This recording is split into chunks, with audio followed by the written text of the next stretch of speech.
better people, pumunta na tayo dun sa Aba, Ginoong Maria, na si Anfe, na talagang parang hindi makabasag pinggan. So, yan ang gusto ko, Anfe. Kine-claim mo na parang ikaw ay hindi talaga makabasag pinggan. Yun lang po, Coach. Okay. Okay. Wow. So, ang tanong ko naman sa'yo, Anfe, how many years have you been in MCCS? 8 years na po. 8 years. And sa 8 years na yun, siyempre ang dami nang nagbago sa buhay Yes mo. po. Personally, you're Yes now po. from... Sige nga, ikaw ang magkwento.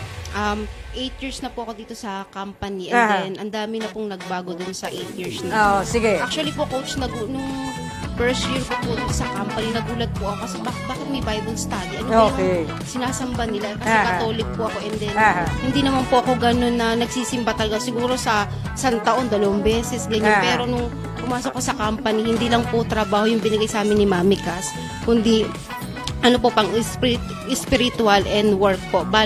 Bali parang ibabalance po niya yung work and spiritual. Alright. Nice, nice, nice. Tapos, kung 8 years, ang dami nang nagbago sa buhay mo, Anfe, palagay mo, in several years, ano pa yung nakikita mong po pwedeng magbago sa buhay mo with MC? Sa akin po, Coach, nakikita ko po na mag-handle din po ako ng ano po ng mga agents katulad ng manager ko, kaya Alright. I'm happy and grateful po na meron akong Ma'am Michelle sa buhay ko kasi marami din po akong ano po na pagdaanan ng mga managers and then kay Ma'am Michelle lang po ako naging successful po. Wow! Yan po.